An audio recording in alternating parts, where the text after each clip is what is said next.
What is a bank reconciliation statement? It is a statement showing the differences or reasons for differences between cash book and passbook. So, what is a cash book and what is a passbook? We will get to know it further. A cash book is a statement showing receipts and payments of a business transaction. As we have seen in our previous chapter and we have solved sums regarding cash book. Now, again I'll remind you the format for cash book, where we have receipt, date column, receipt column, cash column and bank column at the debit side, and at the same time we have a payment column for cash and bank. So a cash book is a book where we record receipts and payments in a bank or business transaction. Same here we go with the passbook, where passbook is a book where a banker records the deposits and withdrawal entries in the customer's account. जैसे कि हमारा bank में account होता है तो bank वाले हमें एक पासबुक देते हैं जिसमें हमारे सारे ट्रांजैक्शंस रिकॉर्ड होते हैं जब हम डिपॉजिट करते हैं या विड्रॉ करते हैं. इट ऑल्सो इंक्लूड्स जब हमें इंटरेस्ट मिलता है या फिर कुछ बैंक चार्जेस होते हैं, तो वो सारी चीज़ें कहाँ रिकॉर्ड होती है? पासबुक में. पासबुक का फॉर्मेट ऐसा होता है, एक डेट कॉलम, एक पर्टिकुलर्स का या डिटेल्स का कॉलम, यानी जहाँ पे आपने डिपॉजिट किया है या विड्रॉल किया है वो. अगर आप विड्रॉल करते हो तो उसका अमाउंट दिखाता है, बैलेंस दिखाता है डेबिट बैलेंस. और अगर आप डिपॉजिट करते हो यानी आप बैंक में कुछ आपके पैसे डिपॉजिट कर रहे हो तो वो दिखाता है क्रेडिट बैलेंस. और ओवरऑल टोटल बैलेंस दिखाता है हमारे बैलेंस कॉलम में. अगर आपने एक बात नोटिस की हो तो जब हमें रिसिप्ट होता है किसी भी चीज़ का, फॉर एग्ज़ाम्पल मुझे मिस्टर एक्स से कैश मिली या 5000 रुपीज़ की, तो मैंने वहाँ कहाँ रिकॉर्ड किया? रिसिप्ट कॉलम में, यानी कि डेबिट साइड. लेकिन अगर सेम केस मुझे पासबुक में अगर डिपॉजिट हुआ होता मिस्टर एक्स से ₹5000, तो मैं यहाँ करती credit side. So there is a reverse relationship या opposite relationship between cash book and passbook. यानी कि जो कैश बुक का रिसिप्ट कॉलम है और पेमेंट कॉलम है वो है डेबिट में और क्रेडिट में, जबकि हमारे पासबुक में इट इज़ अपोजिट. क्रेडिट में आता है हमारा रिसिप्ट और डेबिट में आता है हमारा payment. So this is a very important point to be noted down. Another important points to be noted in a bank reconciliation statement are: point number 1, in a bank reconciliation statement we consider a cash book account of a business firm and current account of the business in a bank. देखो, bank में generally 2 type के account होते हैं, एक saving account और एक current account. Saving account होता है जहाँ पे जनरली लोग अपनी सेविंग्स डिपॉजिट करते हैं और जितना ही बैलेंस अपने बैंक अकाउंट में है हम उतना ही विड्रॉ कर सकते हैं.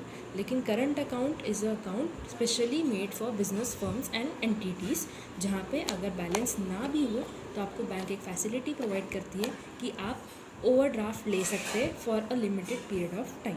तो हम बैंक रिकन्सिलिएशन स्टेटमेंट में डिफरेंसेस देख रहे हैं between cash book and current bank account passbook. Second point to be noted is current account is a type of a customer account. जैसे मैंने आपको अभी बताया, current account is a type of customer account और deposit account where the firm maintains all the business transaction and it also has a credit limit. Credit limit यानी आपके account में balance ना भी हो तो भी आप एक अमाउंट तक अपना पैसा या मनी विड्रॉ कर सकते हैं. That is you can also maintain a overdraft और have a cash credit limit. Third part जो मैंने आपको पीछे ही बताया कि बैंक रिकन्सिलिएशन स्टेटमेंट में आपकी कैश बुक और पासबुक में अपोजिट रिलेशनशिप होता है. जैसे कि मुझे अगर अरुण से 5000 रुपीज़ कैश मिली तो मैं उसे रिसिप्ट कॉलम में डेबिट साइड रखती. सेम अगर वही डिपॉजिट करता अरुण मेरे बैंक अकाउंट में तो मैं उसको क्रेडिट साइड लगती, यानी कि अपोजिट रिलेशनशिप. अब यहाँ पे अगर हम इसे बैलेंस करेंगे तो दोनों अकाउंटिंग का बैलेंस, क्लोजिंग बैलेंस आएगा 5000. लेकिन कभी कभी क्या होता है, फॉर एग्ज़ाम्पल ये इसने मुझे 1 मार्च को दिया और 31 मार्च को मुझे बैंक ने इंटरेस्ट दिया ₹100. अब मेरे बैंक में अकाउंट बैलेंस है 5100, लेकिन हमारे कैश बुक में जो बैलेंस कैरिड डाउन होता है वो कितना है? 5000. सो यहाँ पे 5000 यहाँ पे 5100. There is a difference of ₹100 जो कि है इंटरेस्ट का. तो ऐसे बहुत सारे ट्रांजैक्शंस या बहुत सारे रीजंस होते हैं जिससे हमारे कैश बुक और पासबुक में डिफरेंस होता है. तो ये डिफरेंस कैलकुलेट करने के लिए हम बनाते हैं bank reconciliation. So till now we know that why we prepare a bank reconciliation statement, because हमारे कैश बुक बैलेंस और पासबुक बैलेंस में कुछ डिफरेंस होता है, और वो डिफरेंस क्यों होता है, उसका रीज़न क्या है, वो जानने के लिए हम बैंक रिकन्सिलेशन स्टेटमेंट बनाते हैं। So our next point is reasons for differences in cash book and passbook and its impact. So आप यहाँ पे 3 कॉलम देख सकते हैं, causes, cash book and passbook. Causes यानी कि डिफरेंसेस क्यों होते हैं हमारे कैश बुक में और पासबुक में, और उसका इम्पैक्ट क्या होता है, नेक्स्ट पॉइंट हम वो देख रहे हैं। यहाँ पे आप सबसे पहला देख सकते हैं कि first point, check issued but not presented for payment.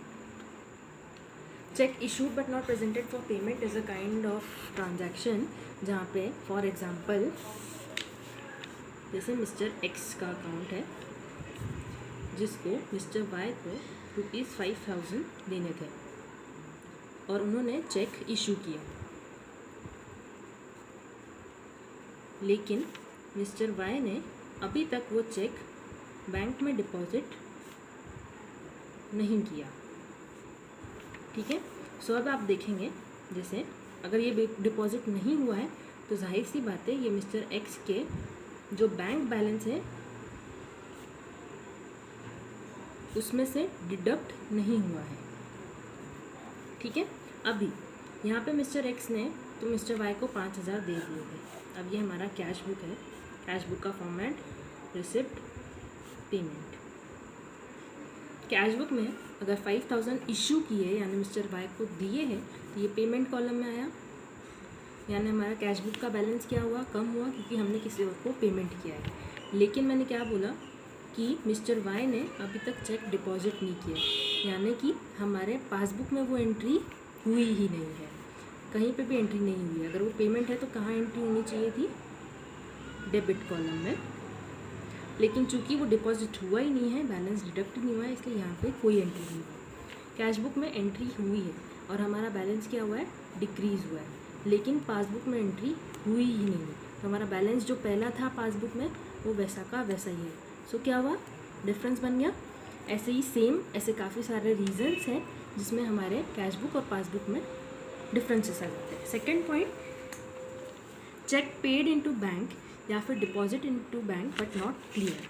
Again हमारे मिस्टर एक्स और मिस्टर वाई ही ले लेते हैं, अब ये मिस्टर एक्स का ही लेते हैं। जैसे कि फॉर एग्जांपल मिस्टर एक्स ने डिपॉजिट करना था, सेल्फ डिपॉजिट ही करना था ₹10,000, ₹10,000 उसने अकाउंट में डिपॉजिट करना था, लेकिन वो एक्चुअल में चेक क्लियर नहीं हुआ, check deposited but not clear. अब सेम गोज़ विथ हमारे कैश बुक में उसका इफेक्ट क्या हुआ होगा, डिपॉजिट किया यानी जाहिर सी बात है हमारे पास पैसे आए, इसलिए डेबिट कॉलम में, रिसिप्ट कॉलम में हमारा क्या हुआ, 10,000 का बैलेंस ऐड हुआ, लेकिन चूंकि वो चेक क्लियर ही नहीं हुआ तो फिर यहाँ पे कुछ एंट्री हुई नहीं। रिसिप्ट अगर यहाँ डेबिट है तो यहाँ क्रेडिट हुआ।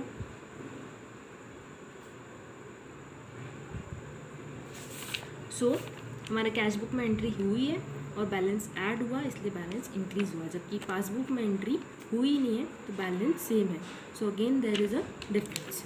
Next point, our third point, interest allowed by bank. Interest allowed यानी कि जब हमारे बैंक में बैलेंस होता है तो बैंक हमें कुछ ना कुछ पे इंटरेस्ट देती है। फॉर एग्जांपल जैसे मेरे अकाउंट में 50,000 रुपये और मेरी बैंक मुझे 10% इंटरेस्ट दे रही है, यानी कि 50,000 का 10% 5,000। ऐसे जनरली बैंक 10% देती नहीं है, but it is an example. तो पासबुक में अगर एंट्री है, इंटरेस्ट मिला है, तो बैलेंस क्या होगा, हमारा इंक्रीज़ होगा, क्योंकि मुझे 5,000 एक्स्ट्रा मिले। जबकि ये एंट्री पासबुक में होगी कब, जब हम उसकी एंट्री कराने जाएंगे, लेकिन हमारे कैश बुक में पता है क्या, नहीं पता, इसलिए जो कैश बुक का बैलेंस है वो सेम रहेगा, लेकिन पासबुक का बैलेंस जो है इंक्रीज़ होगा। So this is another reason for difference. Fourth point is interest and expenses charge by bank. Generally bank charges हर महीने होते हैं कुछ ना कुछ, जैसे SMS के चार्जेस या फिर स्टेटमेंट मंगाने के चार्जेस, तो वो चार्जेस भी कहाँ से कटेंगे, हमारे पासबुक में से, क्योंकि वो एक एक्सपेंस है, तो एक्सपेंस है तो बैलेंस क्या होगा, डिक्रीज़ होगा। जबकि ये कहाँ हुआ है, पासबुक में, हमारे कैश बुक को अभी तक नहीं पता है, इसलिए कैश बुक का जो बैलेंस है वो सेम रहेगा, लेकिन पासबुक का जो बैलेंस है वो डिक्रीज़ हुआ है। Next fifth point is interest and dividends collected by bank. Okay, dividends एक काइंड की हमारी इनकम सोर्स है या फिर रिसिप्ट है, जहाँ कंपनीज में अगर हम शेयर कैपिटल में इन्वेस्ट करते हैं तो हमें साल के एंड में या फिर 6 मंथली हमें डिविडेंड्स मिलता है। जनरली ये डिविडेंड्स डायरेक्टली बैंक अकाउंट में ट्रांसफ़र होते हैं। सो अगर डायरेक्टली बैंक अकाउंट में ट्रांसफ़र हुआ है dividend, then it is our receipt, और रिसिप्ट है तो वो पासबुक में एंट्री उसकी हुई है, तो बैलेंस क्या हुआ है, इंक्रीज़ हुआ है। जबकि ये एंट्री यानी कि डायरेक्ट बैंक अकाउंट में गए हैं, इसलिए हमारे कैश बुक में उसका कुछ अभी तक इफेक्ट हमने नहीं किया है, इसलिए यहाँ पे कोई भी एंट्री नहीं हुई है, जिस वजह से कैश बुक का बैलेंस सेम है। So this is another reason for difference between cash book and passbook. Direct payments made by bank is the 6 point of our differences, जहाँ पे कभी कभी हम बैंक को स्टैंडिंग इंस्ट्रक्शंस दे देते हैं कि आप हमारी तरफ से डायरेक्ट पेमेंट कर दो, जैसे कि इलेक्ट्रिसिटी बिल का या फिर इंश्योरेंस प्रीमियम पे करने का। तो ये सब हम स्टैंडिंग चार्जेस दे देते हैं बैंकों की ड्यू डेट आने पर सीधे सीधे हमारे बैंक में से अमाउंट कट हो जाए या डिडक्ट हो जाए। तो यहाँ पे क्या होगा, बैंक पेमेंट कर देगी तो हमारे पासबुक का जो बैलेंस है वो डिक्रीज़ होगा, जबकि हमारे कैश बुक में इसका अभी तक इफेक्ट नहीं हुआ। So another reason for difference. Next points are 7 direct payments in bank made by customer. अब कभी कभी ऐसा होता है कि हमारे कस्टमर्स को बैंक अकाउंट नंबर या बैंक अकाउंट की डिटेल्स दे देते हैं, तो वो डायरेक्टली हमारे अकाउंट में मनी या पेमेंट ट्रांसफ़र कर लेते हैं। सो क्या होता है, इससे हमारा बैंक का जो बैलेंस है वो इंक्रीज़ होता है, यानी पासबुक में एंट्री हुई है और बैलेंस जो है वो इंक्रीज़ हुआ है, जबकि हमने कैश बुक में कोई एंट्री की ही नहीं है, इसलिए बैलेंस सेम है। नेक्स्ट पॉइंट इज़ डिसऑनर और बाउंसिंग ऑफ चेक। कभी कभी ऐसा होता है कि चेक बाउंस हो जाता है, इसलिए ये बात कहाँ पता चलती है, पहले बैंक में, तो इसलिए वहाँ पे एंट्री होती है। इनफैक्ट बाउंसिंग के चार्जेस भी लगते हैं, तो वो एंट्री होती है पासबुक में, जबकि कैश बुक में इसकी कोई एंट्री नहीं होती जब तक हम पासबुक चेक ना करें। So again reason for differences. And lastly, अगर कुछ काइंड का एरर हो गया, फॉर एग्जांपल जैसे कि कैश बुक बनाते समय ही हमारे अकाउंटेंट से कुछ एरर हो गया जिस वजह से बैलेंस में डिफरेंस आ रहा हो, या फिर पासबुक की एंट्रीज़ के टाइम पे कुछ एरर हो गया तो जिस वजह से डिफरेंस आ रहा हो, तो वो एरर्स डिडक्ट करके हमें फाइनली पता चलता है कि हमारे कैश बुक और पासबुक में डिफरेंसेस है, तो वो उसके क्या क्या रीज़न है। अब डिफरेंसेस पता होने के बाद हमारा नेक्स्ट स्टेप है बैंक रिकन्सिलिएशन स्टेटमेंट बनाना। So we will see that further. अब बैंक रिकन्सिलिएशन स्टेटमेंट का फॉर्मेट बनाने से पहले मैं एक और इम्पॉर्टेंट बात बताऊंगी।